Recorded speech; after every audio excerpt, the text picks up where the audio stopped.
Good morning, everyone. This is Carl, and I'm the Conservatory Manager here at Longwood Gardens. And I'd like to share with you a few fantastic flowers that are blooming in our conservatory this month.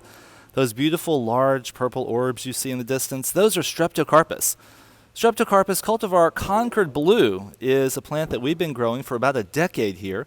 Those baskets stretch almost 3 feet across, and we have about 10 of them over the exhibition hall floor right now.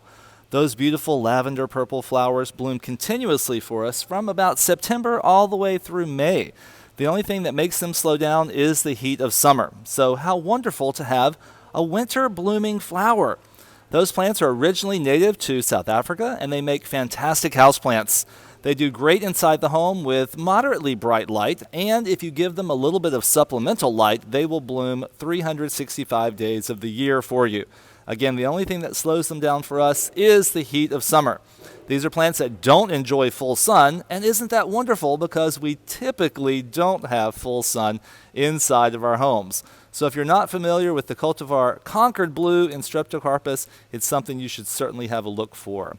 Another great Streptocarpus we have coming into flower right now is this wonderful one called Strawberry Ice. This Streptocarpus does not lend itself well to a hanging basket, but it does make a really good potted plant. It has larger leaves that are somewhat scalloped on the edges and a little bit hairy, and it is another one that blooms continuously throughout the year. Again, a little supplemental lighting in the wintertime is going to ensure that you get extra long flowers. We'll be installing those in the conservatory within the next month, so you'll have them for several months when you come to visit us. A color that's very similar to that, but a plant somewhat different, this is called Calaria.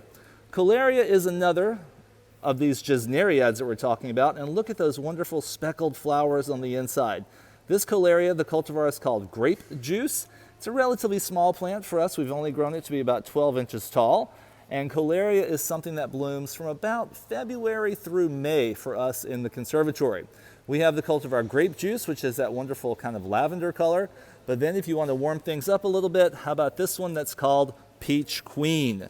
So Calaria Peach Queen, we're growing a little bit taller. This one is stretching out to about 2 feet tall. And what I love about these leaves, they're kind of ruffled and wavy. They're very dark.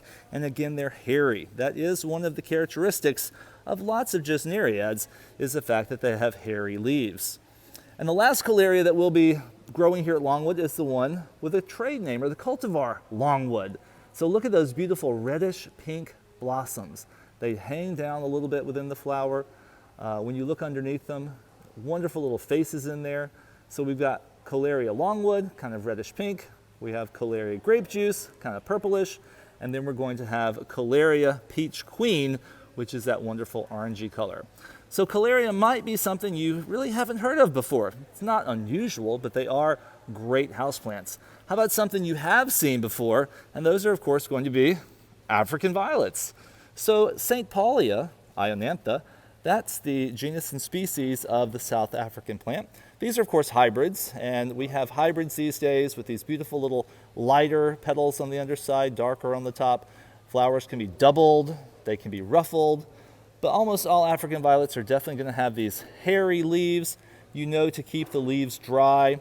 The reason for that, the hair holds moisture. You want to make sure that the plants dry out in between waterings. They don't want to be overwatered. They do love typical indoor conditions where it's about 70 degrees. Oftentimes you've heard that African violets should be watered from the underside, from the bottom, meaning you sit them in a tray of water and let them absorb up, which is perfectly fine. But just make sure that after about an hour of drinking, you take them out of that water. You don't want them ever sitting in water. Another Gesneriad that we have going on display pretty soon, this is Escananthus. So Escananthus radicans, cultivar Mona Lisa, this is commonly called the lipstick vine. And if you look carefully at the petals right here, look at that little bud that's coming through. It truly looks like a piece of lipstick. These are different from the other Gesneriads in that they have these smooth, shiny leaves, which makes them a little easier to care for. And for us, these really just bloom in the winter. So what a wonderful surprise, the months of January, February, and March, to have these beautiful bright red blossoms. We have hanging baskets of these in our main conservatory, but you might also see a few poking their heads through in our green wall area. So enjoy the Escananthus for the winter season. Enjoy the African violets as they bloom continuously throughout your home. We've got those beautiful large purple baskets of Streptocarpus Concord Blue. Pretty soon we're going to be having our Streptocarpus Strawberry Ice coming into flower. And then don't forget all of the Calaria, cultivar Grape Juice, Longwood, and Peach Queen. So these are some of the fantastic Gesneriads we have in the conservatory waiting for you during the winter season here at Longwood Gardens.